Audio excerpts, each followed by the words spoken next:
La culpa es de los tlaxcaltecas, de Elena Garro. Nacha oyó que llamaban a la puerta de la cocina, y se quedó quieta. Cuando volvieron a insistir, abrió con sigilo y miró la noche. La señora Laura apareció con un dedo en los labios en señal de silencio. Todavía llevaba el traje blanco quemado y sucio de tierra y sangre. «¡Señora!», suspiró Nacha. La señora Laura entró de puntillas y miró con ojos interrogantes a la cocinera. Luego, confiada, se sentó junto a la estufa y miró su cocina como si no la hubiera visto nunca. «Nachita, dame un cafecito. Tengo frío». «Señora, el señor la va a matar.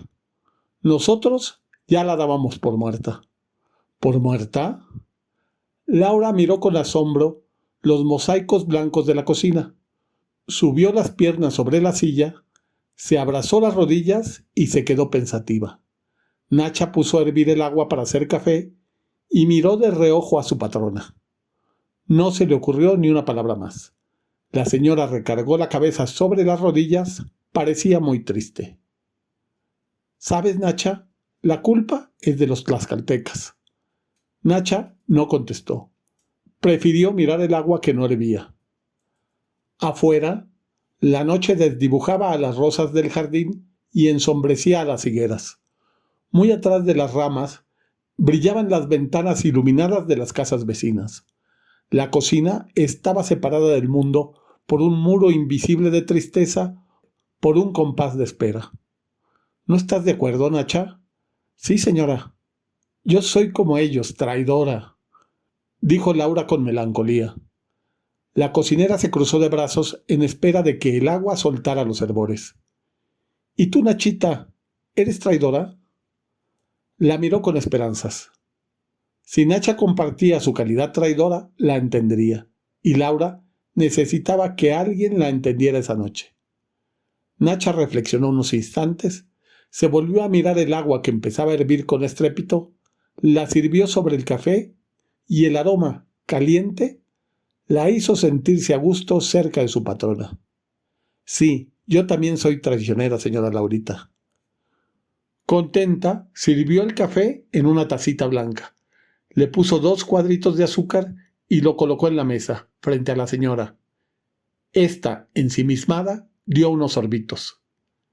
«¿Sabes, Nachita? Ahora sé por qué tuvimos tantos accidentes en el famoso viaje a Guanajuato. En 1000 cumbres se nos acabó la gasolina. Margarita se asustó porque ya estaba anocheciendo. Un camionero nos regaló una poquita para llegar a Morelia. En Cuitzeo, al cruzar el Puente Blanco, el coche se paró de repente. Margarita se disgustó conmigo. Ya sabes que le dan miedo los caminos vacíos y los ojos de los indios. Cuando pasó un coche lleno de turistas, ella se fue al pueblo a buscar un mecánico y yo me quedé en la mitad del Puente Blanco, que atraviesa el lago seco con fondo de lajas blancas. La luz era muy blanca y el puente, las lajas y el automóvil empezaron a flotar en ella. Luego, la luz se partió en varios pedazos hasta convertirse en miles de puntitos y empezó a girar hasta que se quedó fija como un retrato. El tiempo había dado la vuelta completa, como cuando ves una tarjeta postal y luego la vuelves para ver lo que hay escrito atrás. Así llegué en el lago de Cuitzeo hasta la otra niña que fui. La luz produce esas catástrofes, cuando el sol se vuelve blanco y uno está en el mismo centro de sus rayos. Los pensamientos también se vuelven 1000 puntitos y uno sufre vértigo. Yo, en ese momento, miré el tejido de mi vestido blanco y en ese instante oí sus pasos. No me asombré. Levanté los ojos y lo vi venir. En ese instante, también recordé la magnitud de mi traición. Tuve miedo y quise huir. Pero el tiempo se cerró alrededor de mí. Se volvió único y perecedero y no pude moverme del asiento del automóvil. Alguna vez te encontrarás frente a tus acciones convertidas en piedras irrevocables como esa. Me dijeron de niña al enseñarme la imagen de un dios que ahora no recuerdo cuál era. Todo se olvida, ¿verdad, Nachita? Pero se olvida solo por un tiempo. En aquel entonces, también las palabras me parecieron de piedra, solo que de una piedra fluida y cristalina. La piedra se solidificaba al terminar cada palabra para quedar escrita para siempre en el tiempo. ¿No eran así las palabras de tus mayores? Nacha reflexionó unos instantes. Luego asintió convencida. Así eran, señora Laurita. Lo terrible es, lo descubrí en ese instante, que todo lo increíble es verdadero. Allí venía él, avanzando por la orilla del puente, con la piel ardida por el sol y el peso de la derrota sobre los hombros desnudos. Sus pasos sonaban como hojas secas. Traía los ojos brillantes. Desde lejos me llegaron sus chispas negras y vi ondear sus cabellos negros en medio de la luz blanquísima del encuentro. Antes de que pudiera evitarlo, lo tuve frente a mis ojos. Se detuvo. Se cogió de la portezuela del coche y me miró. Tenía una cortada en la mano izquierda, los cabellos llenos de polvo, y por la herida del hombro le escurría una sangre tan roja que parecía negra. No me dijo nada, pero yo supe que iba huyendo, vencido. Quiso decirme que yo merecía la muerte, y al mismo tiempo me dijo que mi muerte ocasionaría la suya. Andaba malherido, en busca mía. La culpa es de los tlaxcaltecas, le dije. Él se volvió a mirar el cielo. Después recogió otra vez sus ojos sobre los míos. ¿Qué te haces?, me preguntó con voz profunda. No pude decirle que me había casado, porque estoy casada con él. Hay cosas que no se pueden decir, tú lo sabes, Nachita. ¿Y los otros?, le pregunté. Los que salieron vivos andan en las mismas trazas que yo. Vi que cada palabra le lastimaba la lengua y me callé, pensando en la vergüenza de mi traición. Ya sabes que tengo miedo y que por eso traiciono. Ya lo sé, me contestó y agachó la cabeza. Me conoce desde chica, Nacha. Su padre y el mío eran hermanos y nosotros primos. Siempre me quiso, al menos eso dijo, y así lo creímos todos. En el puente yo tenía vergüenza. La sangre le seguía corriendo por el pecho. Saqué un pañuelito de mi bolso y sin una palabra empecé a limpiársela. También yo siempre lo quise, Nachita, porque él es lo contrario de mí. No tiene miedo y no es traidor. Me cogió la mano y me la miró. Está muy desteñida, parece una mano de ellos, me dijo. Hace ya tiempo que no me pega el sol. Bajó los ojos y me dejó caer la mano. Estuvimos así, en silencio, oyendo correr la sangre sobre su pecho. No me reprochaba nada. Bien sabe de lo que soy capaz. Pero los hilitos de su sangre escribían sobre su pecho que su corazón seguía guardando mis palabras y mi cuerpo. Allí supe, Nachita, que el tiempo y el amor son uno solo. ¿Y mi casa?, le pregunté. Vamos a verla. Me agarró con su mano caliente, como agarraba a su escudo, y me di cuenta de que no lo llevaba. Lo perdió en la huida, me dije, y me dejé llevar. Sus pasos sonaron en la luz de Cuitzeo, iguales que en la otra luz, sordos y apacibles. Caminamos por la ciudad que ardía en las orillas del agua.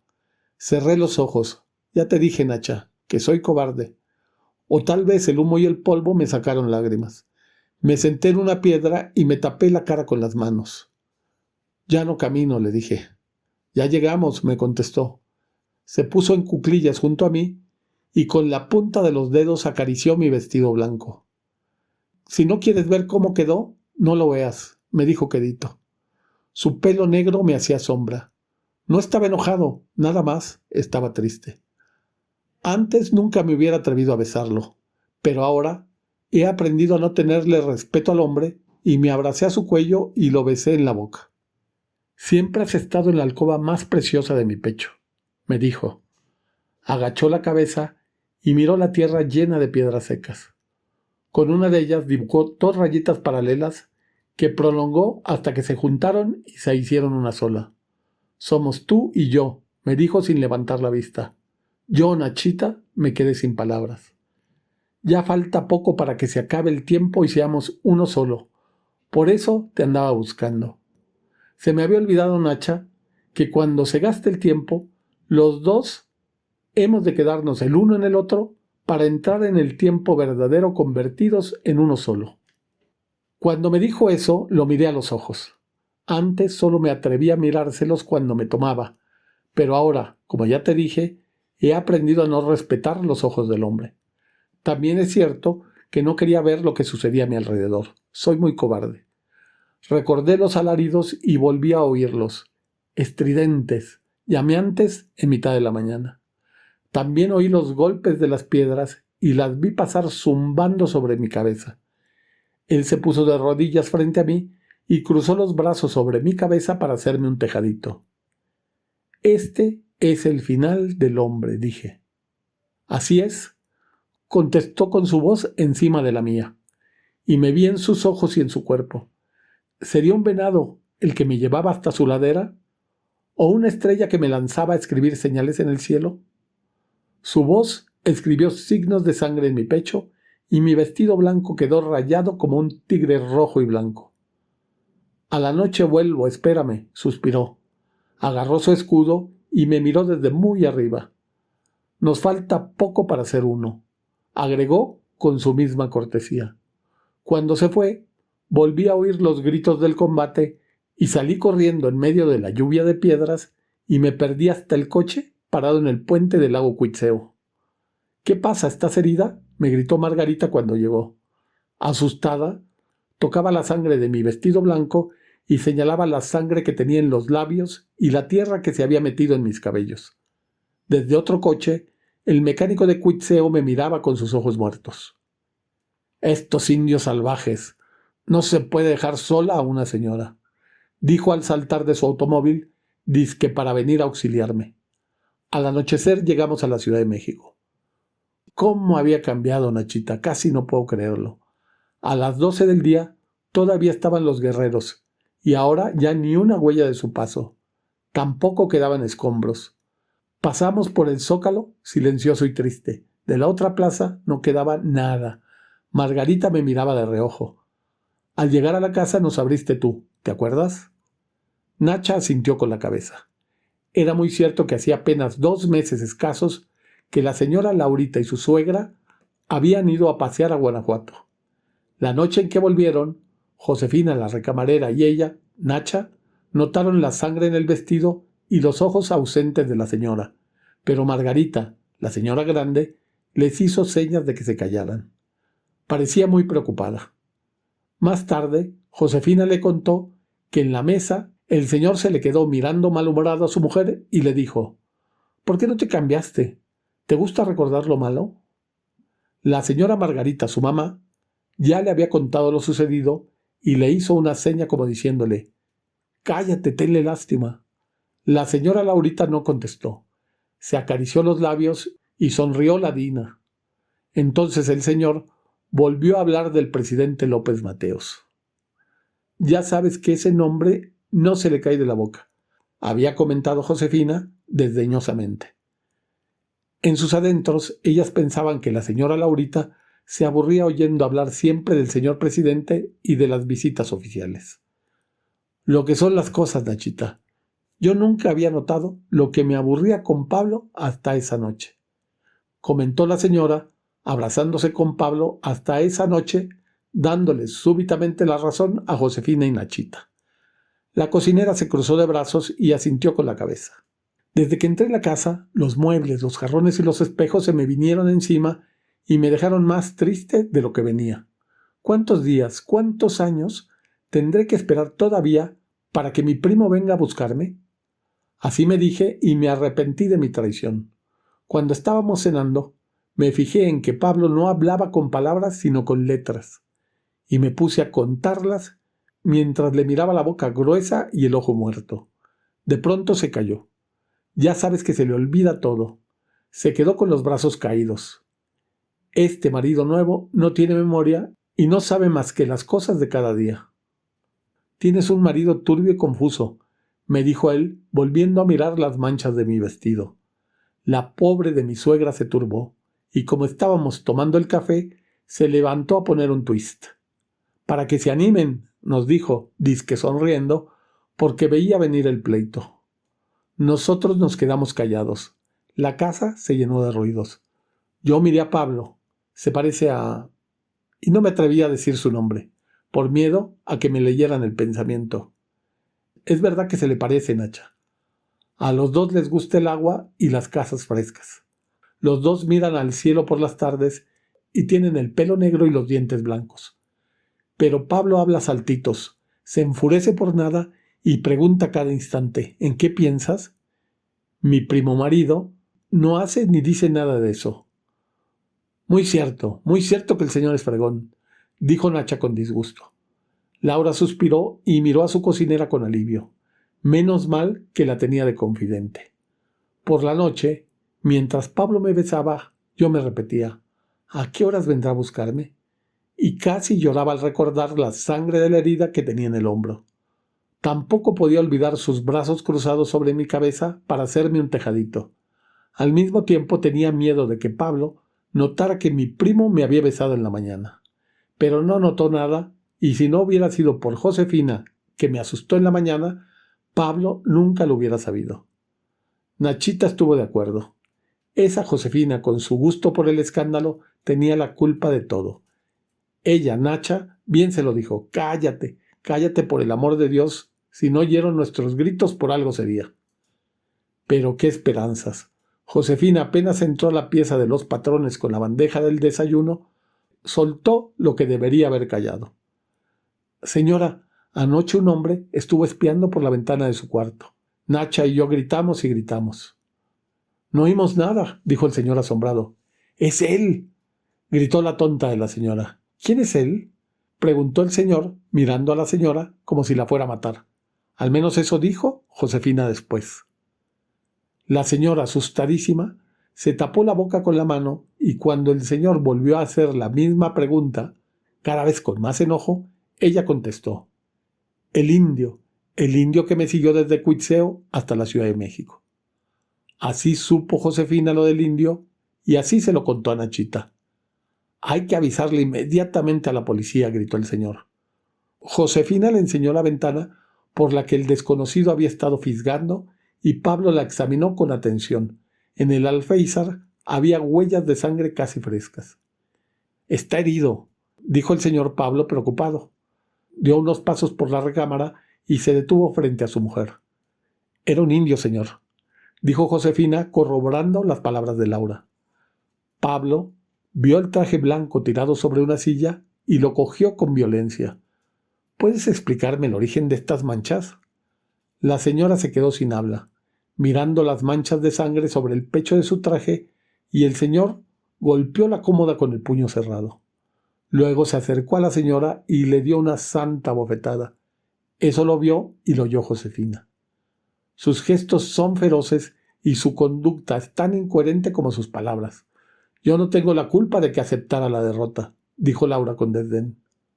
Muy cierto, afirmó Nachita. Se produjo un largo silencio en la cocina.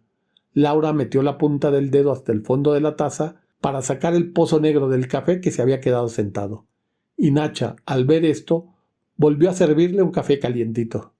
Bébase su café, señora, dijo compadecida de la tristeza de su patrona. Después de todo, ¿de qué se quejaba el señor? A leguas se veía que la señora Laurita no era para él. Yo me enamoré de Pablo en una carretera, durante un minuto en el cual me recordó a alguien conocido a quien yo no recordaba. Después, a veces recuperaba aquel instante en el que parecía que iba a convertirse en ese otro al cual se parecía. Pero no era verdad. Inmediatamente volvía a ser absurdo, sin memoria, y solo repetía los gestos de todos los hombres de la Ciudad de México. ¿Cómo querías que no me diera cuenta del engaño? Cuando se enoja me prohíbe salir. A ti te consta. ¿Cuántas veces arma pleitos en los cines y en los restaurantes? Tú lo sabes, Nachita. En cambio, mi primo marido nunca, pero nunca se enoja con la mujer. Nacha sabía que era cierto lo que decía la señora.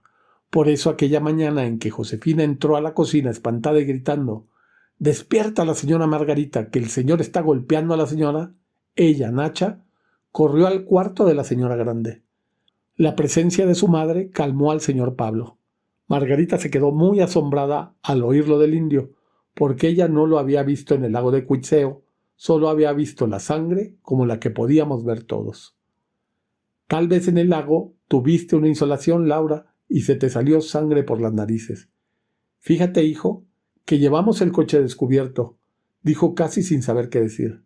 La señora Laura se tendió boca abajo en la cama y se encerró en sus pensamientos mientras su marido y su suegra discutían. ¿Sabes, Nachita, lo que yo estaba pensando esta mañana? ¿Y si me vio anoche cuando Pablo me besaba? Y tenía ganas de llorar. En ese momento me acordé de que cuando un hombre y una mujer se aman y no tienen hijos, están condenados a convertirse en uno solo. Así me lo decía mi otro padre, cuando yo le llevaba el agua y él miraba la puerta detrás de la que dormíamos mi primo marido y yo. Todo lo que mi otro padre me había dicho ahora se estaba haciendo verdad. Desde la almohada oí las palabras de Pablo y de Margarita, y no eran sino tonterías. Lo voy a ir a buscar, me dije. ¿Pero a dónde? Más tarde, cuando tú volviste a mi cuarto a preguntarme qué hacíamos de comida, me vino un pensamiento a la cabeza. Al café de Tacuba. Y ni siquiera conocí ese café, Nachita, solo lo había oído mentar. Nacha recordó a la señora como si la viera ahora, poniéndose su vestido blanco manchado de sangre, el mismo que traía en este momento en la cocina. Por Dios, Laura, no te pongas ese vestido, le dijo su suegra, pero ella no hizo caso. Para esconder las manchas, se puso un suéter blanco encima, se lo abotonó hasta el cuello y se fue a la calle sin decir adiós. Después vino lo peor. No, lo peor no. Lo peor iba a venir ahora en la cocina si la señora Margarita se llegaba a despertar. En el café de Tacuba no había nadie. Es muy triste ese lugar, Nachita. Se me acercó un camarero. ¿Qué le sirvo? Yo no quería nada, pero tuve que pedir algo. Una cocada. Mi primo y yo comíamos cocos de chiquitos. En el café un reloj marcaba el tiempo. En todas las ciudades hay relojes que marcan el tiempo. Se debe estar gastando a pasitos. Cuando ya no quede sino una copa transparente, llegará él, y las dos rayas dibujadas se volverán una sola y yo habitaré la alcoba más preciosa de su pecho. Así me decía mientras comía la cocada. ¿Qué horas son? Le pregunté al camarero. Las 12, señorita. A la 1 llega Pablo, me dije. Si le digo a un taxi que me lleve por el periférico, puedo esperar todavía un rato. Pero no esperé y me salí a la calle. El sol estaba plateado. El pensamiento se me hizo un polvo brillante y no hubo presente, pasado ni futuro. En la acera estaba mi primo. Se me puso delante. Tenía los ojos tristes. Me miró un largo rato. ¿Qué haces? Me preguntó con su voz profunda. Te estaba esperando. Se quedó quieto como las panteras. Le vi el pelo negro y la herida roja en el hombro. ¿No tenías miedo de estar aquí solita? Las piedras y los gritos volvieron a zumbar alrededor nuestro y yo sentí que algo ardía a mis espaldas. No mires, me dijo. Puso una rodilla en la tierra y con los dedos apagó mi vestido que empezaba a arder. Le vi los ojos muy afligidos. «Sácame de aquí», le grité con todas mis fuerzas, porque me acordé de que estaba frente a la casa de mi papá, que la casa estaba ardiendo y que atrás de mí estaban mis padres y mis hermanitos muertos. Todo lo veía retratado en sus ojos, mientras él estaba con la rodilla hincada en tierra, apagando mi vestido. Me dejé caer sobre él, que me recibió en sus brazos. Con su mano caliente me tapó los ojos. «Este es el final del hombre», le dije con los ojos bajo su mano. «No lo veas». Me guardó contra su corazón. Yo lo oí sonar como rueda el trueno sobre las montañas. ¿Cuánto faltaría para que el tiempo se acabara y yo pudiera oírlo siempre? Mis lágrimas refrescaron su mano que ardía en el incendio de la ciudad. Los alaridos y las piedras lo cercaban, pero yo estaba a salvo bajo su pecho. «Duerme conmigo», me dijo en voz muy baja. «¿Me viste anoche?», le pregunté. «Te vi». Nos dormimos en la luz de la mañana, en el calor del incendio. Cuando recordamos, se levantó y agarró su escudo. «Escóndete hasta el amanecer, yo vendré por ti». Se fue corriendo, ligero sobre sus piernas desnudas, y yo me escapé otra vez, Nachita, porque sola tuve miedo. «Señorita, ¿se siente mal?».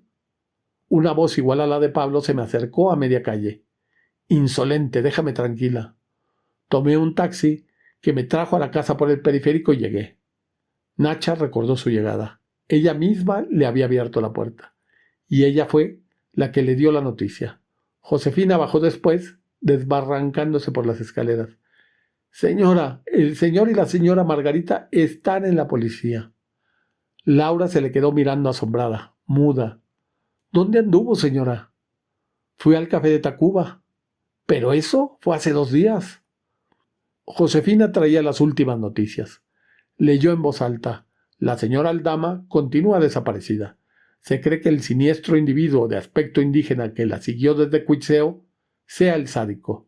La policía investiga en los estados de Michoacán y Guanajuato. La señora Laurita arrebató el periódico de las manos de Josefina y lo desgarró con ira. Luego se fue a su cuarto. Nacha y Josefina la siguieron. Era mejor no dejarla sola. La vieron echarse en su cama y soñar con los ojos muy abiertos. Las dos tuvieron el mismo pensamiento y así se lo dijeron después en la cocina. Para mí, la señora Laurita anda enamorada. Cuando el señor llegó, ellas estaban todavía en el cuarto de su patrona. ¡Laura!, gritó. Se precipitó a la cama y tomó a su mujer en sus brazos. «Alma de mi alma», sollozó el señor. La señora Laurita pareció enternecida unos segundos. «Señor», gritó Josefina, «el vestido de la señora está bien chamuscado». Nacha la miró desaprobándola. El señor revisó el vestido y las piernas de la señora. «Es verdad, también las suelas de sus zapatos están ardidas. Mi amor, ¿qué pasó? ¿Dónde estuviste?» «En el café de Tacuba», contestó la señora muy tranquila. La señora Margarita se torció las manos y se acercó a su nuera. «Ya sabemos que anteayer estuviste allí y comiste una cocada. ¿Y luego?» «Luego tomé un taxi y me vine para acá por el periférico». Nacha bajó los ojos. Josefina abrió la boca como para decir algo, y la señora Margarita se mordió los labios. Pablo, en cambio, agarró a su mujer por los hombros y la sacudió con fuerza. «Déjate de hacer la idiota. ¿En dónde estuviste 2 días? ¿Por qué traes el vestido quemado?» «¿Quemado? ¿Si él lo apagó?» Dejó escapar la señora Laura. «¿Él? ¿El indio asqueroso?» Pablo la volvió a zarandear con ira. «Me lo encontré en la salida del café de Tacuba», sollozó la señora muerta de miedo. «Nunca pensé que fueras tan baja», dijo el señor y la aventó sobre la cama. «Dinos quién es», preguntó la suegra suavizando la voz. «¿Verdad, Nachita, que no podía decirles que era mi marido?», preguntó Laura, pidiendo la aprobación de la cocinera. Nacha aplaudió la discreción de su patrona y recordó que aquel mediodía ella, apenada por la situación de su ama, había opinado: «Tal vez el indio de Cuitzeo es un brujo». Pero la señora Margarita se había vuelto a ella con ojos fulgurantes para contestarle casi a gritos: «¿Un brujo? Dirás un asesino». Después, en muchos días, no dejaron salir a la señora Laurita. El señor ordenó que se vigilaran puertas y ventanas de la casa. Ellas, las sirvientas, entraban continuamente al cuarto de la señora para echarle un vistazo. Nacha se negó siempre a exteriorizar su opinión sobre el caso o a decir las anomalías que sorprendía. Pero, ¿quién puede callar a Josefina? «Señor, al amanecer el indio estaba otra vez junto a la ventana», anunció al llevar la bandeja con el desayuno. El señor se precipitó a la ventana y encontró otra vez la huella de sangre fresca. La señora se puso a llorar. «Pobrecito, pobrecito», dijo entre sollozos. Fue esa tarde cuando el señor llegó con un médico. Después, el doctor volvió todos los atardeceres. Me preguntaba por mi infancia, por mi padre y por mi madre, pero yo, Nachita, no sabía de cuál infancia, ni de cuál padre, ni de cuál madre quería saber. Por eso le platicaba de la conquista de México. ¿Tú me entiendes, verdad?, preguntó Laura con los ojos puestos sobre las cacerolas amarillas. «Sí, señora». Y Nachita, nerviosa, escrutó el jardín a través de los vidrios de la ventana. La noche apenas si dejaba ver entre sus sombras. Recordó la cara desganada del señor frente a su cena y la mirada acongojada de su madre. «Mamá, Laura le pidió al doctor la historia de Bernal Díaz del Castillo. Dice que eso es lo único que le interesa». La señora Margarita había dejado caer el tenedor. «Pobre hijo mío, tu mujer está loca. No habla sino de la caída de la gran Tenochtitlán», agregó el señor Pablo con aire sombrío. 2 días después, el médico, la señora Margarita y el señor Pablo decidieron que la depresión de Laura aumentaba con el encierro. Debía tomar contacto con el mundo y enfrentarse con sus responsabilidades. Desde ese día, El señor mandaba el automóvil para que su mujer saliera a dar paseítos por el bosque de Chapultepec. La señora salía acompañada de su suegra y el chofer tenía órdenes de vigilarlas estrechamente. Solo que el aire de los eucaliptos no la mejoraba, pero apenas volvía a casa, la señora Laurita se encerraba en su cuarto para leer La conquista de México, de Bernal Díaz. Una mañana, la señora Margarita regresó del bosque de Chapultepec sola y desamparada. Se escapó la loca, gritó con voz estentórea al entrar en la casa. Fíjate, Nacha, me senté en la misma banquita de siempre y me dije, no me lo perdona. Un hombre puede perdonar 1, 2, 3, 4 traiciones, pero la traición permanente no. Este pensamiento me dejó muy triste. Hacía calor y Margarita se compró un helado de vainilla. Yo no quise. Entonces ella se metió al automóvil a comerlo. Me fijé que estaba tan aburrida de mí como yo de ella. A mí no me gusta que me vigilen y traté de ver otras cosas para no verla comiendo su barquillo y mirándome. Vi el heno gris que colgaba de los ahuehuetes y no sé por qué la mañana se volvió tan triste como esos árboles. Ellos y yo hemos visto las mismas catástrofes, me dije. Por la calzada vacía se paseaban las horas solas. Como las horas estaba yo, sola en una calzada vacía. Mi marido había contemplado por la ventana mi traición permanente y me había abandonado en esa calzada hecha de cosas que no existían. Recordé el olor de las hojas de maíz y el rumor sosegado de sus pasos. Así caminaba, con el ritmo de las hojas secas, cuando el viento de febrero las lleva sobre las piedras. Antes no necesitaba volver la cabeza para saber que él estaba ahí mirándome las espaldas. Andaba en esos tristes pensamientos cuando oí correr al sol y las hojas secas empezaron a cambiar de sitio. Su respiración se acercó a mis espaldas. Luego se puso frente a mí. Vi sus pies desnudos delante de los míos. Tenía un arañazo en la rodilla. Levanté los ojos y me hallé bajo los suyos. Nos quedamos mucho rato sin hablar. Por respeto, yo esperaba sus palabras. «¿Qué te haces?», me dijo. Vi que no se movía y que parecía más triste que antes. «Te estaba esperando», contesté. «Ya va a llegar el último día». Me pareció que su voz salía del fondo de los tiempos. Del hombro le seguía brotando sangre. Me llené de vergüenza, bajé los ojos, abrí mi bolso y saqué un pañuelito para limpiarle el pecho. Luego lo volví a guardar. Él siguió quieto observándome. «Vamos a la salida de Tacuba. Hay muchas traiciones». Me agarró de la mano y nos fuimos caminando entre la gente, que gritaba y se quejaba.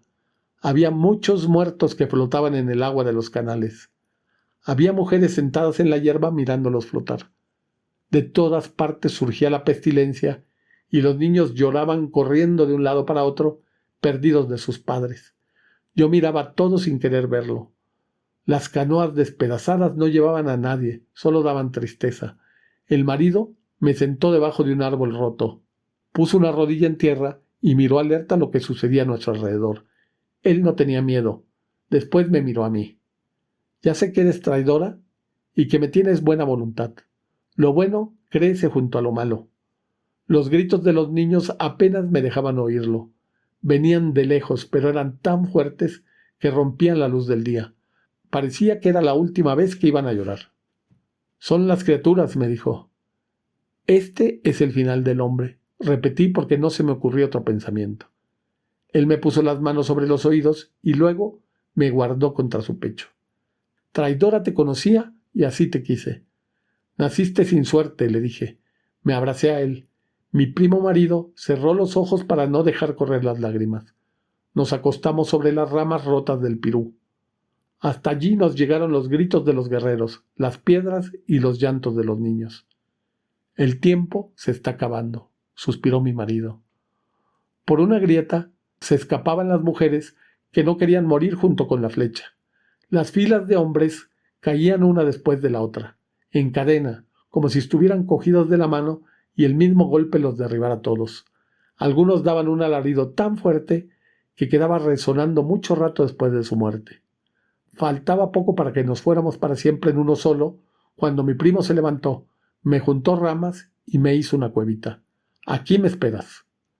Me miró y se fue a combatir con la esperanza de evitar la derrota. Yo me quedé acurrucada.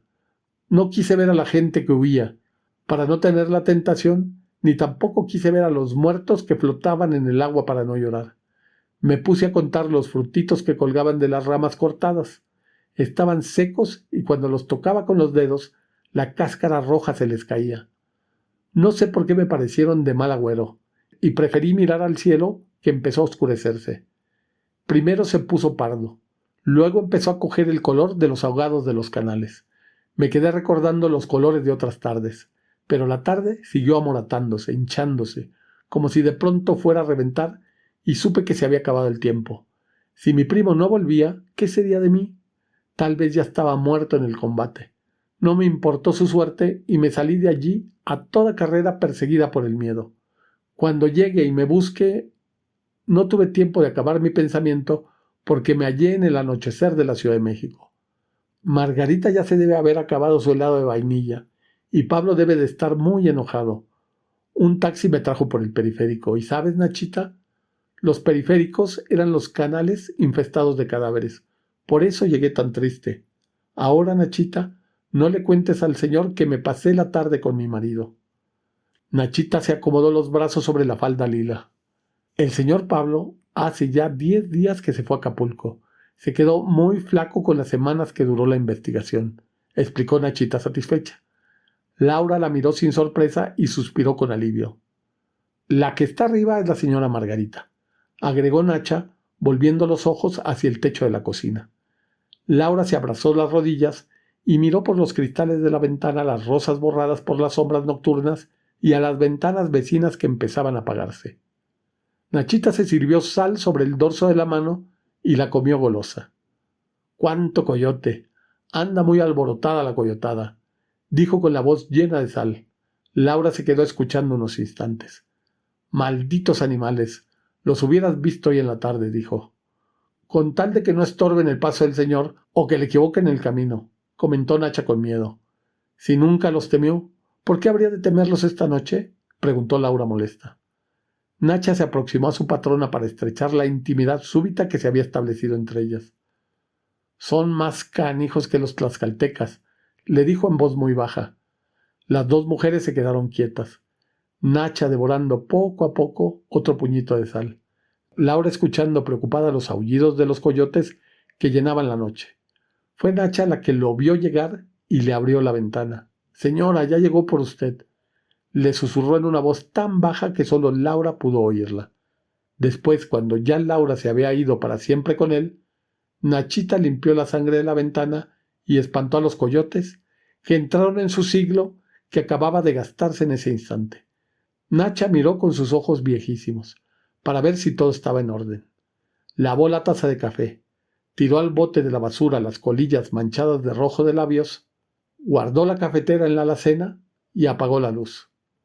Yo digo que la señora Laurita no era de este tiempo, ni era para el señor, dijo en la mañana cuando le llevó el desayuno a la señora Margarita. Yo no me hallo en casa de los Aldama. Voy a buscarme otro destino, le confió a Josefina. Y en un descuido de la recamarera, Nacha se fue hasta sin cobrar su sueldo.